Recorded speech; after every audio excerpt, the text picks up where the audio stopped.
누구에게나 첫사랑은 특별할 거예요. 특히 첫사랑이 이루어졌다면, 게다가 그 사랑이 10년 넘게 이어졌다면, 더는 고작 연애 정도가 아닌 가족이자 삶 그 자체가 되어버리기도 합니다. 그런데 말입니다. 사람 정말 알 수 없는 거더라고요. 하기야 한 이불 덮고 사는 결혼도 그럴진데 겨우 연애로 그 사람을 어떻게 속속들이 알 수가 있겠어요. 저는 그 10년의 사랑, 게다가 돈까지 바치며 뒷바라지한 대가를 아주 거대한 똥으로 돌려받았답니다. 여기까지만 들으면 그냥 흔한 바람 얘기 같죠? 그런데요, 아직 진짜는 시작도 안 했습니다. 제가 어떤 배신을 당했는지, 그리고 그 복수를 위해 어떤 폭탄을 터뜨렸는지 들려드릴게요. 놓치지 마세요. 어린 시절 저는 부족함 없이 자랐어요.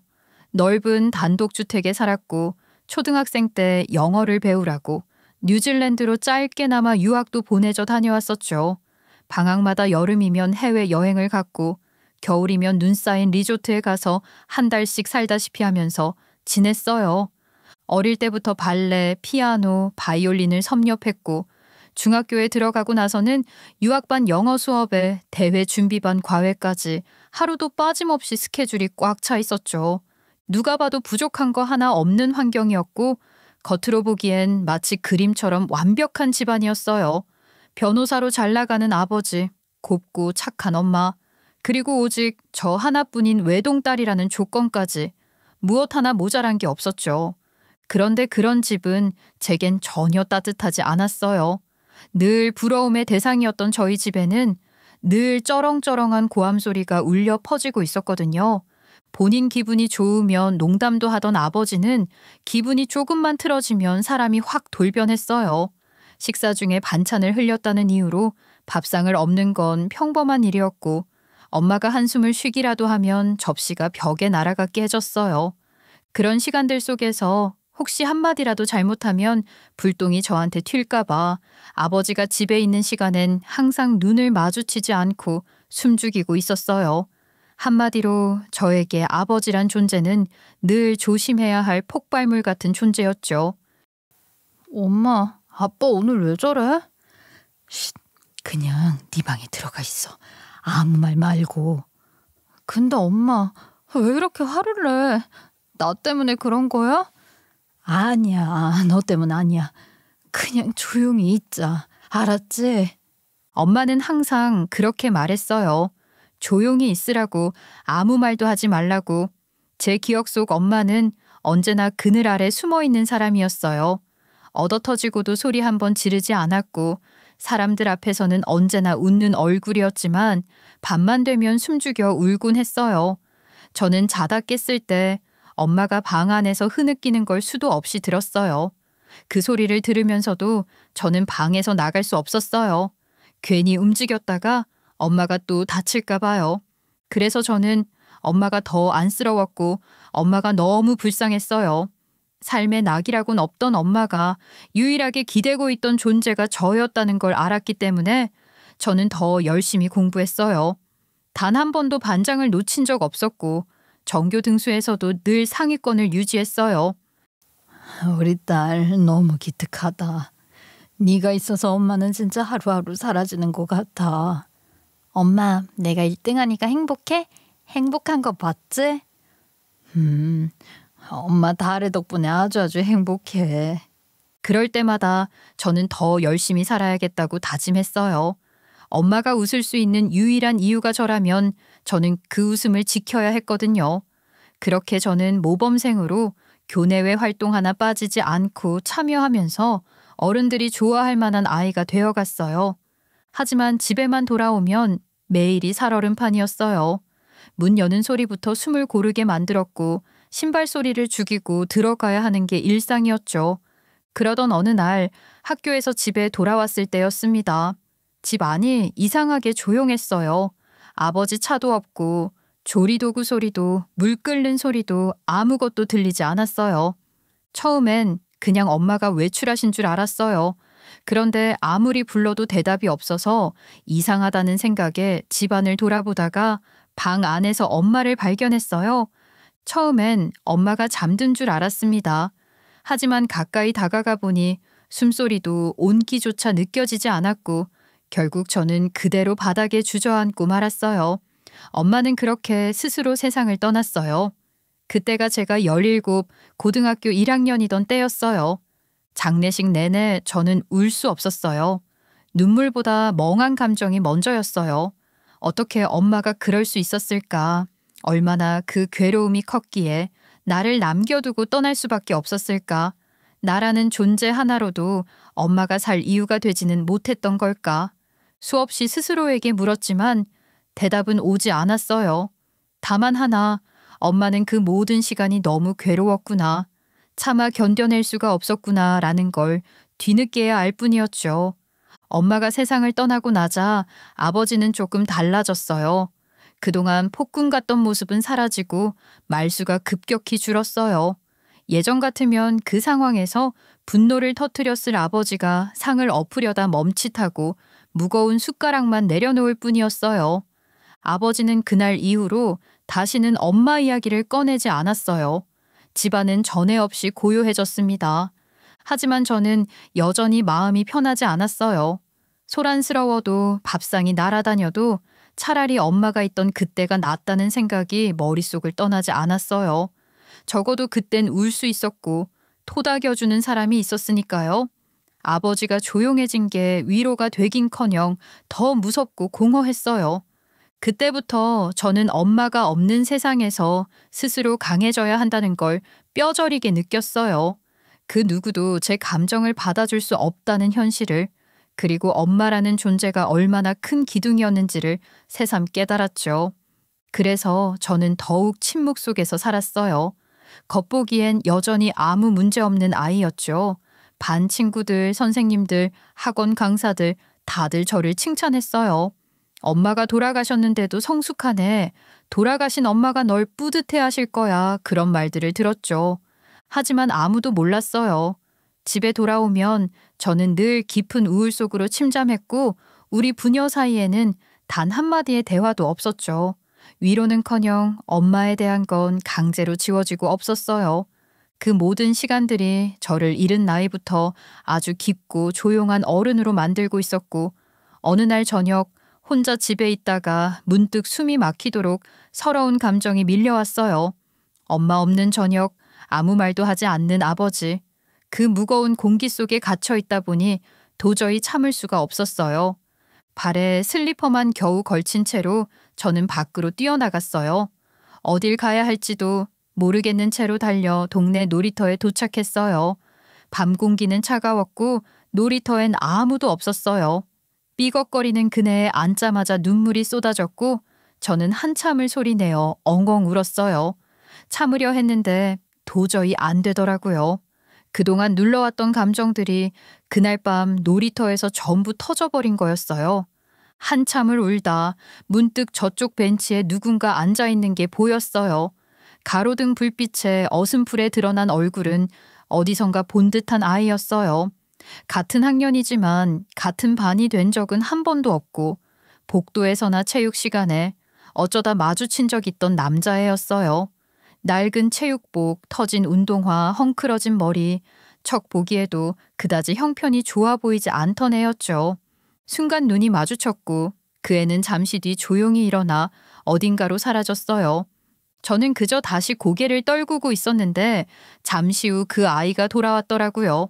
손엔 편의점 비닐봉지가 들려 있었고 안에는 아이스크림 2개가 들어 있었어요. 그 애는 말없이 다가와 아이스크림 하나를 제게 건넸어요. 그냥 내가 좋아하는 맛이라. 그 말이 그 애가 제게 처음으로 건넨 말이었어요. 저는 아무 말 없이 그 아이스크림을 받았고 우리는 나란히 그네에 앉아 조용히 아이스크림을 먹었어요. 그게 남자친구와의 첫 만남이었습니다.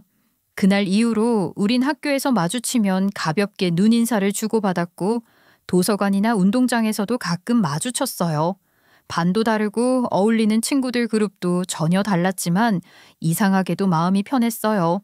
점점 학교도 같이 하게 되고 그러면서 저는 그 아이가 어떤 아이인지 조금씩 알게 되었어요.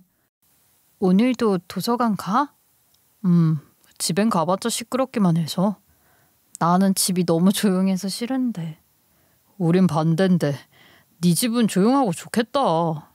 너희 집은 어떤데? 내 동생이 무지무지 말갈량이거든. 한시도 가만히 있지를 못해. 아이 뭐 그래도 꽤 귀엽긴 하지만. 남자친구의 어머니는 시장에서 포장마차를 하고 계셨고 여동생은 몸이 약했어요. 집은 반자였고 좁고 습했지만 가족 셋은 정말 다정하더라고요. 서로 정말 다정했고 제가 생각하는 이상적인 가족의 모습 같았죠. 오빠, 국 식기 전에 얼른 먹어. 엄마가 아까부터 끓였어. 알았어 임마. 야 너 야근 챙겼어? 챙겼지. 언니도 먹고 독서실 가. 그래 다래야. 저녁 먹고 가라. 영 반찬은 부실하지만. 어머니는 낯선 저를 따뜻하게 맞아주셨고 여동생도 조그마한 몸으로 꼬박꼬박 말을 붙이며 저를 편하게 해줬어요. 남자친구 가족들을 보며 저는 남자친구가 부러워졌어요. 배부른 소리일 수도 있겠지만 세상에 진짜 중요한 게 돈 말고 이런 거 아닐까 그런 생각을 했던 것 같아요. 고등학교 3년 내내 저희는 늘 함께였어요. 독서실에서 밤을 새고 아침에 졸린 얼굴로 등교하며 시험 기간을 버텼고 편의점 앞에서 컵라면 하나 놓고 같이 먹으면서 별 얘기 다 나눴어요. 남자친구는 제게 종종 손편지를 써줬고 그 송글씨엔 늘 진심이 담겨 있었어요. 남자친구 덕분에 제 고등학생 시절은 어둡지만은 않았어요.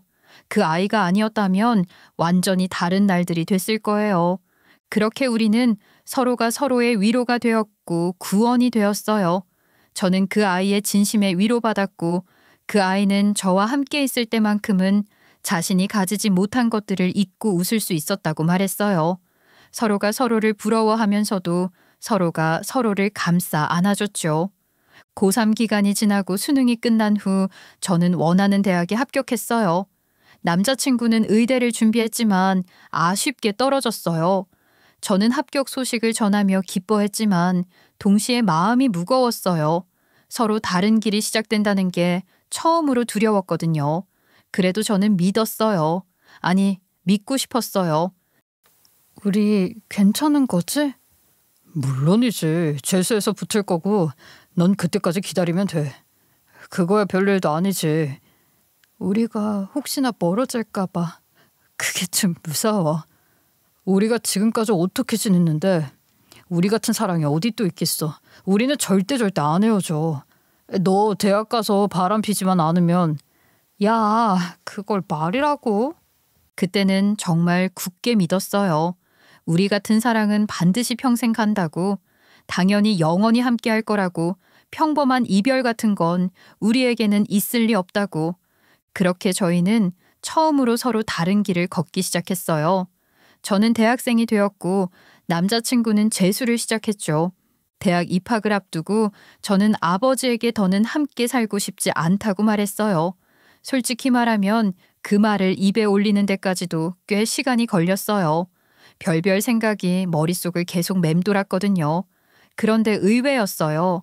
아버지는 그 말을 듣고도 별다른 반응 없이 고개만 끄덕이셨어요. 말리지도 화내지도 않으셨어요. 단 한 가지 조건만 달았죠.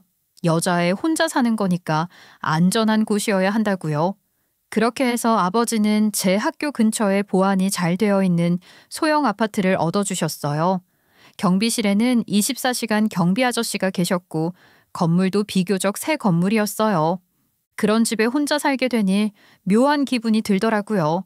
친구들은 다 좁아터진 원룸이나 하숙집에서 살고 있었는데 저는 거실과 방이 따로 딸린 아파트에서 혼자 살고 있었거든요. 거실엔 커다란 책상이 있었고 방 안엔 옷장과 침대가 있었고 베란다에서는 햇빛이 쏟아졌어요.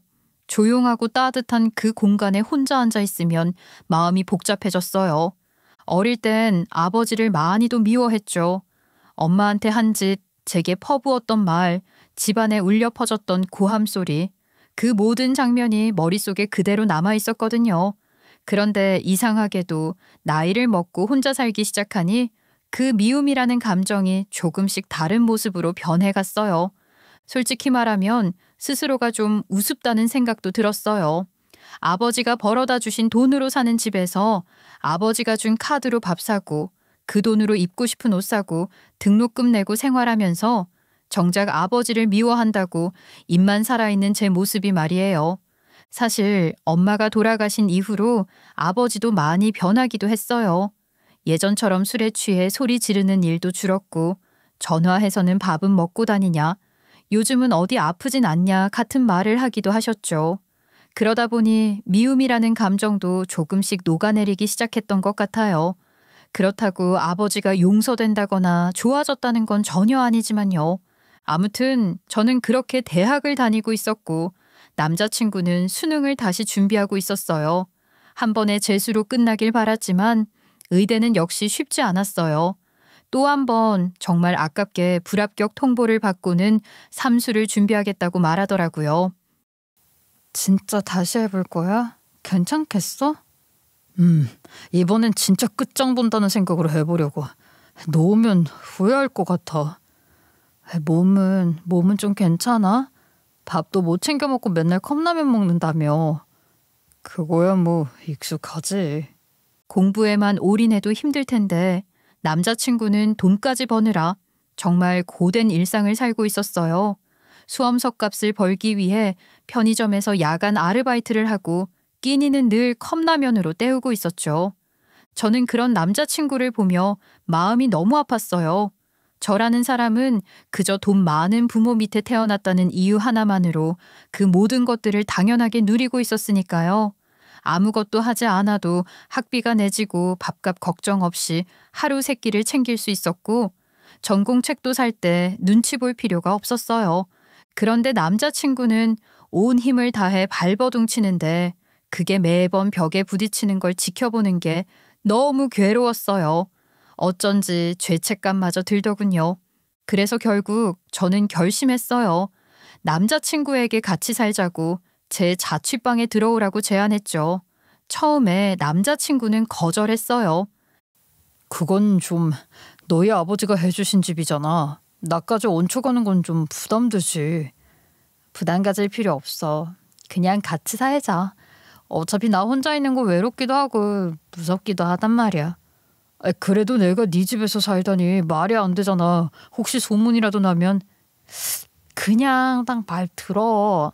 딱 1년만 알바도 하지 말고 그냥 공부만 하라는 뜻이야. 한 번이라도 너를 위해 오롯이 쓰는 시간이 있어야 후회 안 할 거 아니야. 언제까지 그렇게 시간 낭비할 순 없잖아.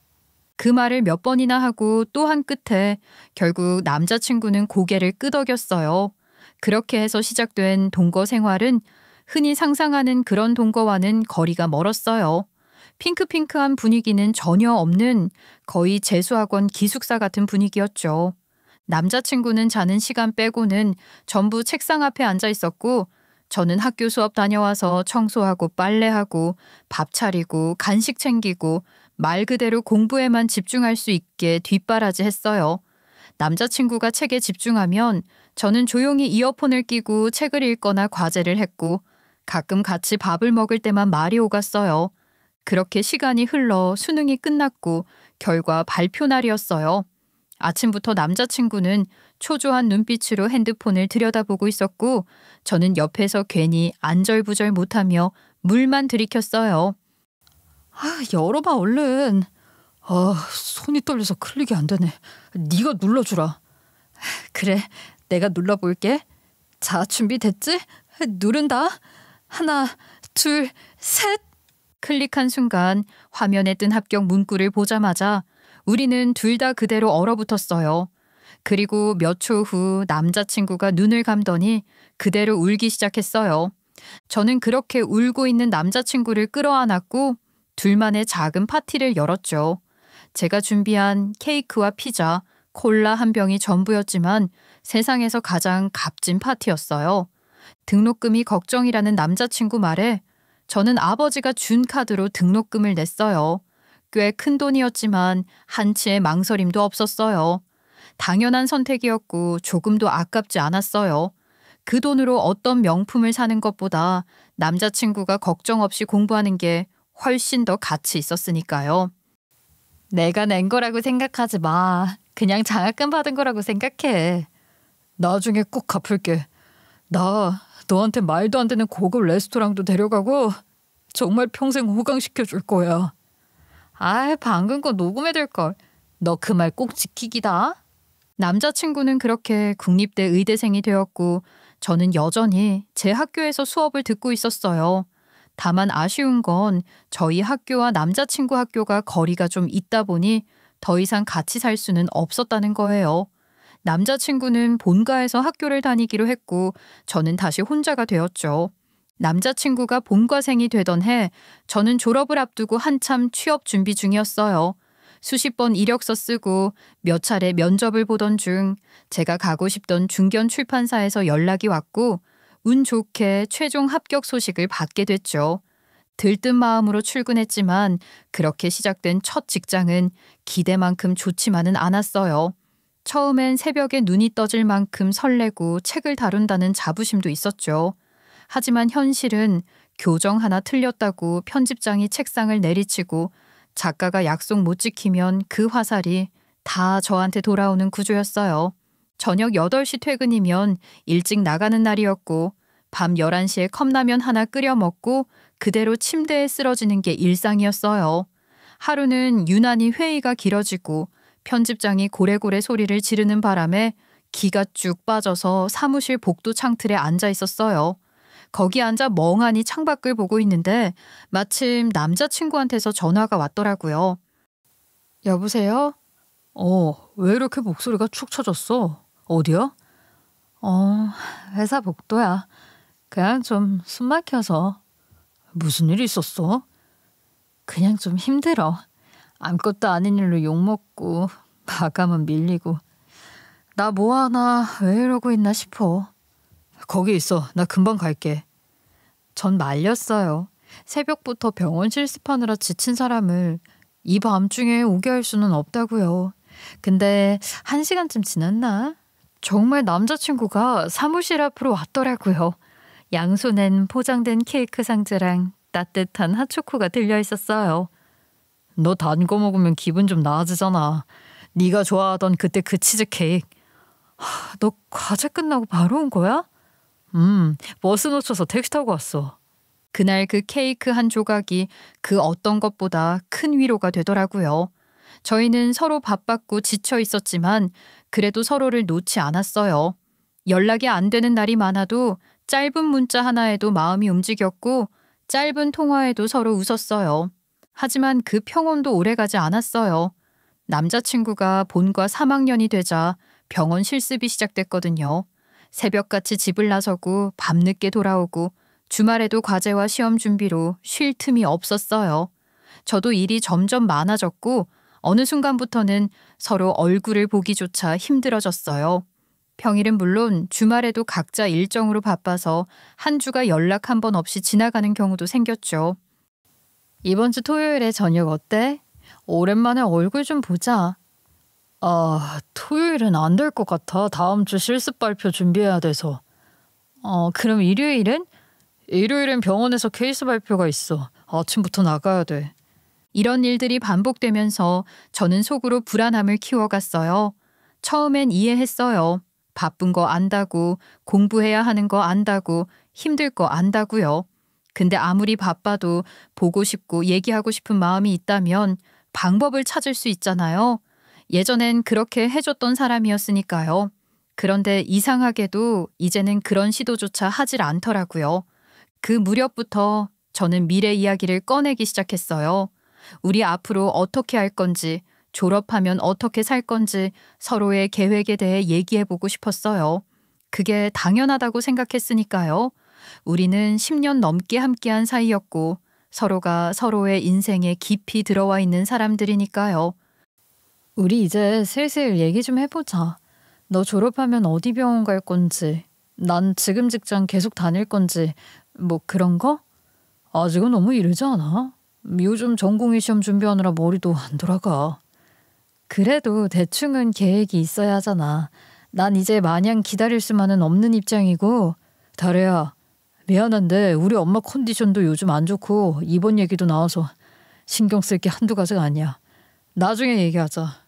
그 말을 듣는데 어쩐지 마음 한구석이 뻐근했어요. 물론 본인도 힘들고 복잡하겠죠. 근데 그게 점점 회피처럼 들렸어요. 저는 함께 미래를 만들고 싶은 마음인데 남자친구는 그 미래를 생각조차 않는 느낌인 거예요. 그리고 어느 날 남자친구가 마침내 말을 꺼냈어요. 우리 당분간 시간을 좀 가지면 어떨까? 뭐? 시간을 가지자고? 요즘 너무 머리도 아프고 생각할 것도 너무 많아. 그래서 자꾸 너한테도 예민하게 굴게 되고 그게 미안해서 그래. 당분간 서로 각자 일에 집중하기로 하자. 너도 네 일에 집중하고 나 만나느라 못한 것도 좀 해보고 그러고 다시 얼굴 보자고. 그 순간 전 알았어요. 아, 올 것이 왔구나. 이게 바로 그 시점이구나. 하지만 전 결국 쿨한 척 그러자고 해버렸어요. 그래, 그러자. 네가 그렇게 생각한다면 나야 뭐. 그 말을 뱉고 돌아서는데 속에서는 뭔가가 무너지는 소리가 났어요. 구차하게 매달리면 더 정 떨어질까 봐 감정을 꾹 눌러 담았지만 속으론 숨이 막히는 기분이었어요. 우리는 분명 서로의 전부였던 사람들인데 언제부터 이렇게 어긋난 걸까요? 언제부터 같은 방향을 보지 않게 된 걸까? 돌아오는 내내 울음을 참았습니다. 그리고 몇 달 뒤 다가온 남자친구의 졸업식 날, 저는 아침부터 꽃다발을 들고 서둘러 나섰어요. 평소보다 일찍 일어나 머리도 정돈하고 옷도 신경 써서 골랐어요. 그날만큼은 어떤 일정이 있어도 무조건 조정해서 참석하려 했고 실제로 그렇게 했고요. 오랜만에 밟은 대학 캠퍼스는 경쾌했어요. 졸업가운 입은 학생들이 삼삼오오 모여 있었고 곳곳에서 셔터 소리와 웃음소리가 이어졌죠. 저는 그 사이를 헤집고 남자친구를 찾았어요. 아, 여기 있었구나. 일단은 졸업 축하해. 아, 진짜 멋있다. 이제 정말 의사다. 그치? 남자친구는 잠깐 멈칫했어요. 그리고는 웃었어요. 그런데 그 웃음이 이상하리만큼 낯설더라고요. 무슨 말을 준비하고 있는 듯한 기운이 느껴졌어요. 꽃다발을 내미는 저를 보며 그는 손에 뭔가를 꺼냈어요. 그건 봉투였고 봉투 속엔 낯선 글씨체로 적힌 청첩장이 들어있었어요. 이게 뭐야? 다래야, 지금까지 너무 고마웠어. 진짜 너한테는 뭐라 해야 할지. 너 아니었으면 여기까지 못 왔어. 그거는 절대 잊지 않을게. 나 결혼해 다음 주야. 축하해줄 거지? 입가에 경련이 일어 입꼬리가 바들바들 떨렸지만 저는 애써 담담한 척 말했어요. 그래? 그래도 지금이라도 말해줘서 고맙네. 결혼 선물 하나 보낼게. 진심으로 축하해. 내 선물 기대해도 돼? 남자친구는 가증스럽게 웃었어요. 흩날리는 꽃 잎들 속에서 저 혼자만 딱 멈춰 서 있는 느낌이었어요. 바닥에 떨어진 꽃다발은 밟혔고 저는 그대로 조용히 돌아섰어요. 그 순간부터 제 머릿속엔 오직 하나였습니다. 복수. 어떻게 하면 가장 통쾌하고 가장 잔인하고 가장 무너지게 할 수 있을지 그것만 생각했어요. 머리는 또렷했어요. 오히려 평소보다 더 맑고 차가웠죠. 사실 저는 몇 달 전부터 이미 준비를 하고 있었어요. 언제부터인가 남자친구가 이상했거든요. 메시지는 점점 짧아졌고 전화는 늘 바빴고 만남은 병원 일정이 잡혀서 라는 핑계로 미뤄졌었죠. 처음엔 그냥 피곤하겠지, 실습이 힘들겠지 했는데 사람의 촉이라는 게 무섭잖아요. 그게 아니란 걸 저는 알고 있었어요. 그런데 마침내 시간을 갖자고 했던 그때부터 저는 남자친구의 뒤를 캐보기 시작했어요. 뭔가 더 있다는 강한 촉이 왔거든요. 뒤를 쫓다 보니 사실상 일정은 거짓이 많았고 여자를 만난다는 것도 알게 됐죠. 제 힘으론 조사하는 데 한계가 있었고 저는 사설 탐정에게 연락했어요. 그리고 얼마 뒤 사진이 도착했어요. 거기엔 남자친구가 병원 근처에서 한 여학생과 나란히 걷고 있었고 차 안에서 손을 잡고 있는 모습이 찍혀 있었어요. 알고 보니 그 여학생은 그 병원 교수의 딸이었고 이번에 결혼한다는 그 예비 신부였죠. 교수는 과수석으로 졸업한 남자친구를 사윗감으로 점찍고 밀어주는 상황이었어요. 대학병원 인턴 자리도 그 교수가 내정한 상태였고요. 말 그대로 가진 거라곤 하나 없는 남자친구를 능력 하나만 보고 사윗감으로까지 점 찍고 밀어주는 거였죠. 그런데 놀라운 사실은 거기서 끝이 아니었어요. 탐정이 보내온 두 번째 서류 뭉치를 펼쳐보는 순간 저는 책상에서 일어나지도 못했어요. 남자친구의 바람은 양다리 정도가 아니었어요. 실습병원 간호사 1명, 그리고 레지던트 1명과도 동시에 관계를 맺고 있었던 거예요. 간호사는 30을 막 넘긴 유부녀였고 레지던트 역시 결혼한 상태였는데 심지어 남편은 같은 병원에서 일하는 정형외과 레지던트였어요. 그러니까 놈은 저까지 합치면 무려 4명의 여자를 동시에 만난 거예요. 기가 막혀 입술을 깨물고 웃었어요. 눈물은 나지 않았어요. 차라리 속이 시원했어요. 그 찝찝했던 직감이 결국 맞았다는 사실에 그토록 굳게 믿던 사람의 정체가 이렇다는 걸 이제라도 알게 됐다는 게 어쩌면 다행이라는 생각까지 들었어요. 그리고 그날부터 본격적인 복수의 시나리오가 시작됐던 거죠. 마침 이렇게 초대장까지 받았으니 제가 선물을 보내줄 차례였어요. 결혼식 날 아침 저는 평소보다 더 정성스레 머리를 말리고 옷을 입었습니다. 화장도 평소보다 한 톤 더 밝고 깔끔하게 했죠. 오늘은 주인공이 아니었지만 주인공을 뒤흔들어 줄 사람으로선 이 정도 준비는 예의라고 생각했거든요. 예식장 앞 잔디가 깔린 야외 포토월을 지나 안쪽으로 들어서자 수많은 하객들로 복도가 북적였습니다. 저마다 손에 꽃다발을 들고 축하 인사를 나누며 화사한 표정을 짓고 있었죠. 그 사이를 뚫고 저는 조용히 식장 뒤편으로 향했습니다. 리허설이 끝났는지 신랑은 예복 차림으로 어머니와 함께 어딘가로 가는 중이었고 신부는 분장실 안에서 들뜬 얼굴로 친구들과 웃고 있었어요. 다들 즐거워 보였어요. 이 축복받는 자리, 오늘의 주인공이 될 줄 알았던 사람이 사실은 어떤 사람인지 곧 모두가 알게 되겠죠. 결혼식 준비를 도왔던 신랑의 친구는 그날 사회를 맡았고 식장 측 영상 담당자와 함께 행사 전 리허설까지 마친 상태였어요. 그 친구는 저와도 10년지기이기도 했기 때문에 절 보며 굉장히 미안하고 어쩔 줄 몰라 하더라고요. 그 친구에게 저는 며칠 전 조심스레 영상을 전달하며 말했죠. 내가 김민규한테 어떻게 했는지, 얼마나 내 청춘을 다 바쳐가며 사랑했는지 아는 사람 너밖에 없어. 그니까 너 이 정도는 나한테 해줘야 돼. 넌 걔 친구이기도 하지만 내 친구이기도 하잖아. 그래, 알겠어. 나도 그놈이 이뻐서 사회 봐주고 결혼 준비 돕는 건 아니야. 너한테 괜히 나까지 배신 때리는 것 같아서 미안하긴 했다. 그럼 이번 기회로 갚아. 이것만 성공적으로 하면 용서해 줄 테니까. 이거 꼭 제 타이밍에 맞춰 틀어줘야 해? 너한테 피해 안 가게 할게. 친구는 고개를 끄덕였고 그 눈빛만으로 충분했어요. 최소한 저 혼자만 이 분노와 배신감을 감당하고 있지 않다는 게 위로가 됐거든요.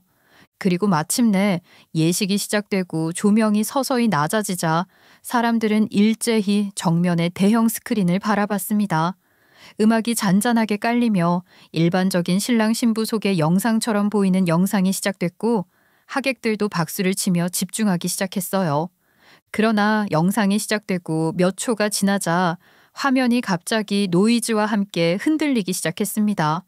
그리고 그 위로 화면 전체가 어두워졌다가 곧 전혀 예상치 못한 이미지들이 순서대로 등장하기 시작했어요. 처음 등장한 것은 병원에서 찍힌 영상 캡처. 남자친구가 한 간호사와 함께 병원 구석 계단 아래에 서 있는 장면이었죠. 그 다음은 두 사람이 나란히 모텔 간판을 향해 걷는 사진. 그 사진 밑에는 날짜와 시간, 장소가 명확히 박혀 있었어요.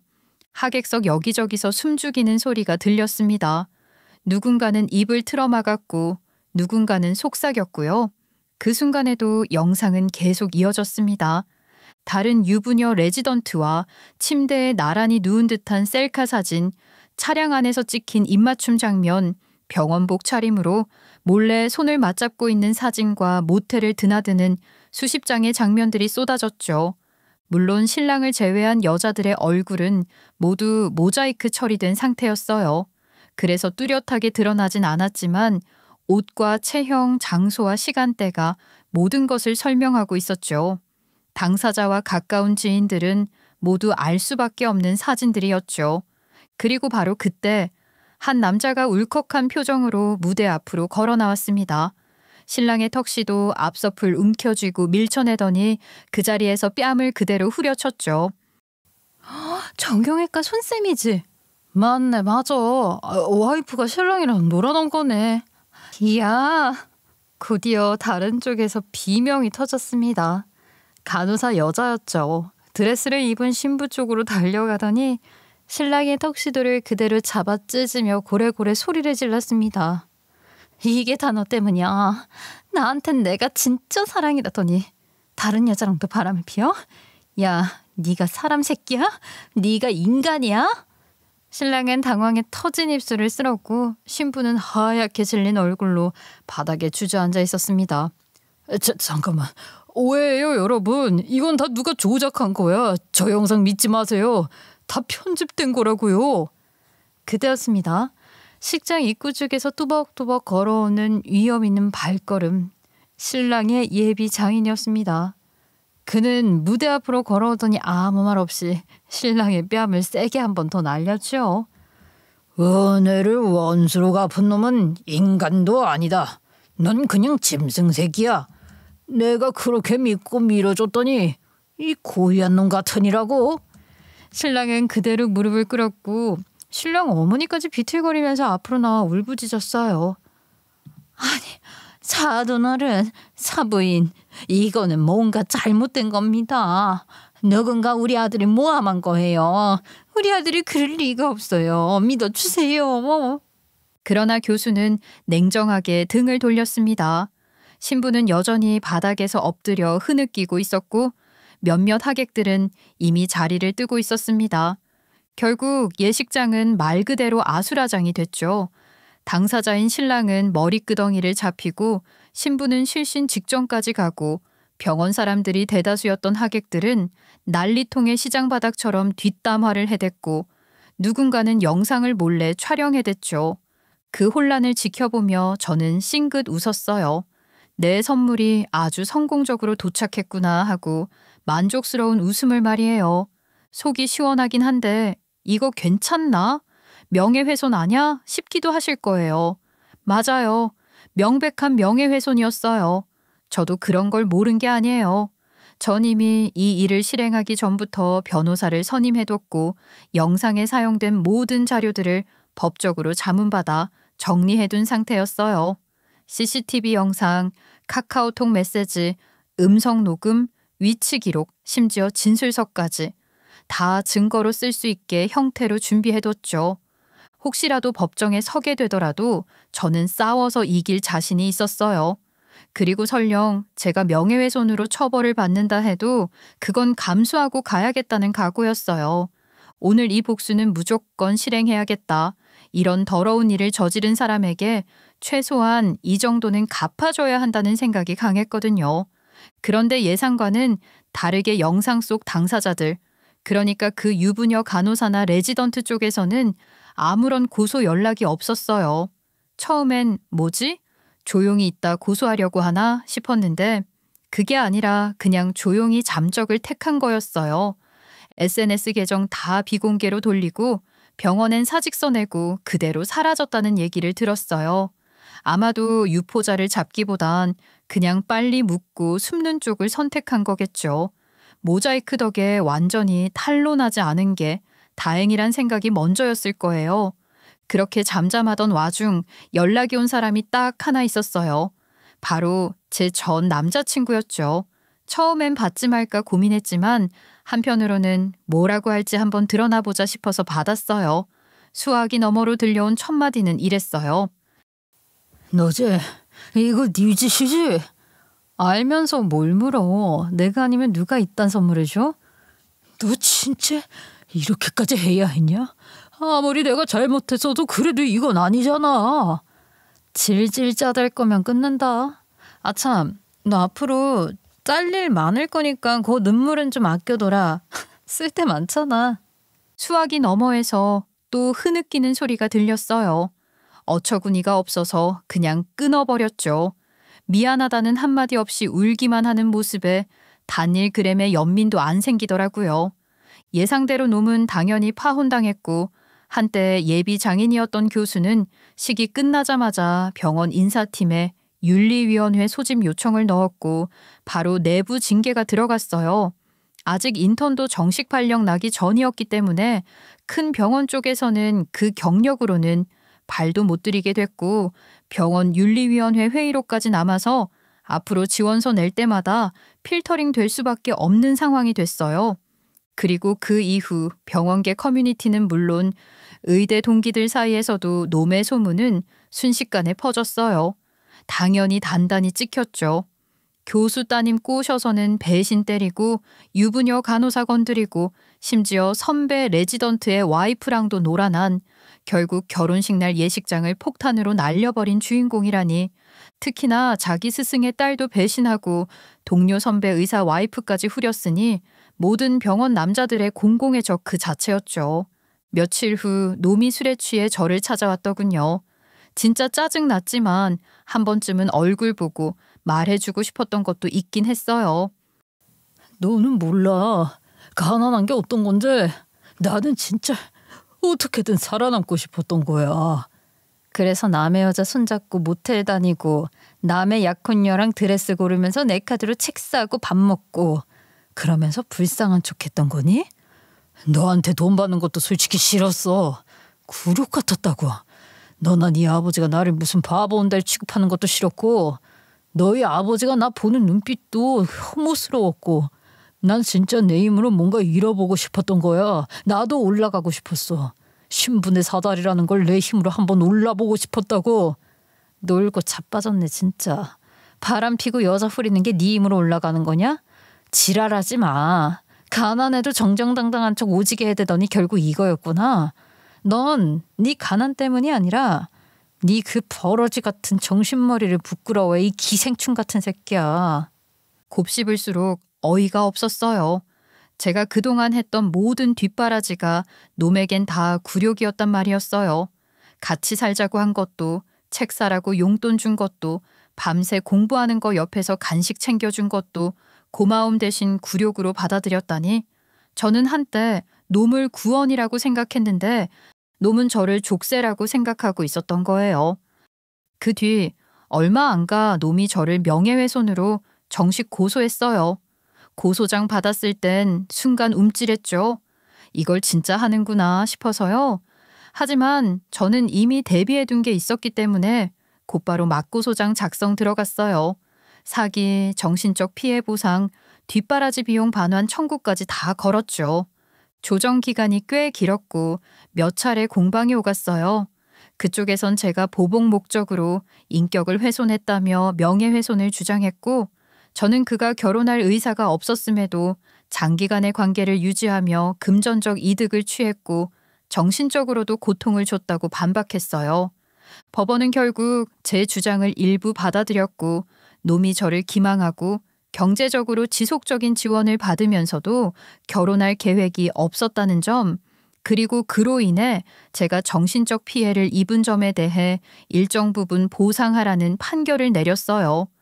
명예훼손 관련해서는 벌금 150만 원 정도로 종결됐고 반대로 제가 받은 위자료와 비용 반환액은 훨씬 더 컸어요. 꼭 돈 액수가 중요한 건 아니었지만요. 재판이 끝났을 때 속이 다 시원했어요.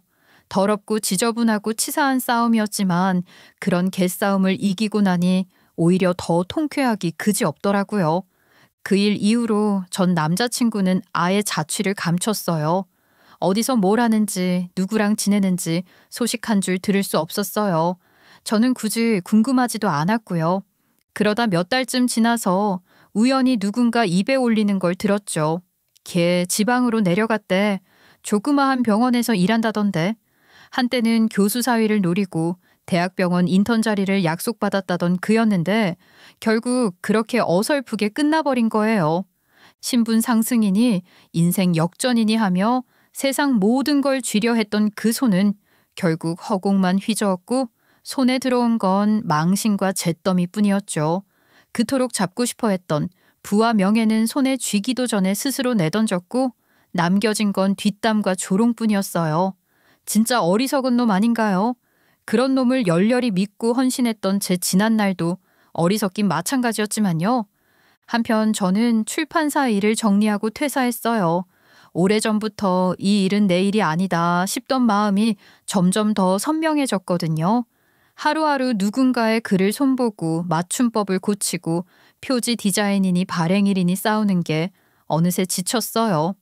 나도 한때 글이란 걸 썼고 문학을 사랑했는데 내 글은 어쩌다 다 묻어버렸을까. 그런 생각이 어느 날 아침 강하게 들더라고요.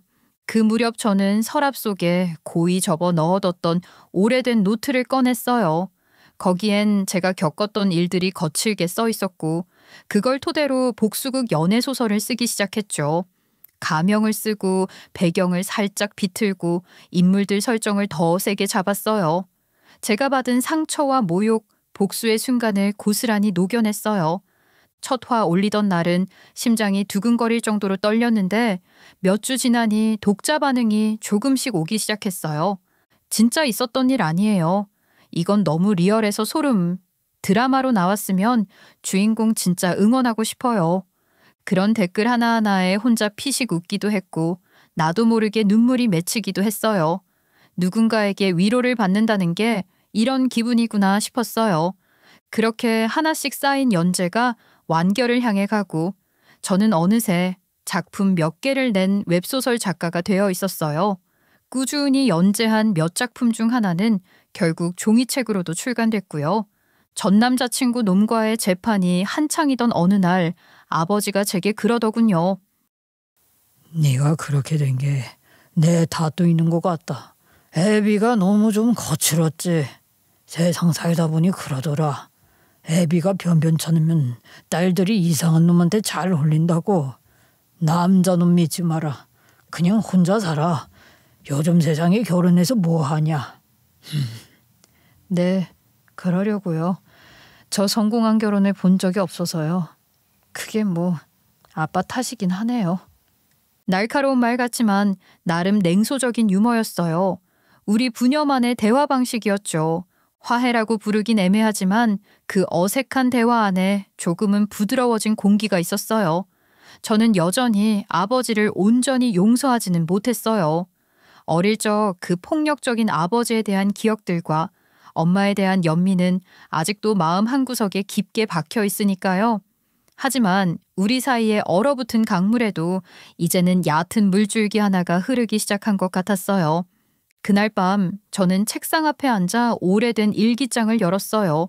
거기엔 오래전 엄마가 끄적였던 글귀 하나가 적혀 있었죠.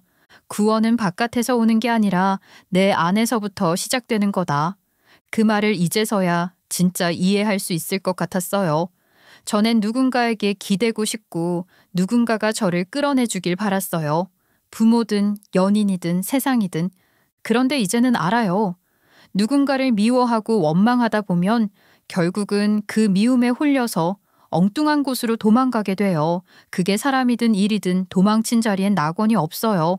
그곳엔 결국 다시 상처뿐이죠. 그래서 이젠 제 스스로 낙원이 되려고 해요. 이제는 도망가지 않을 거예요.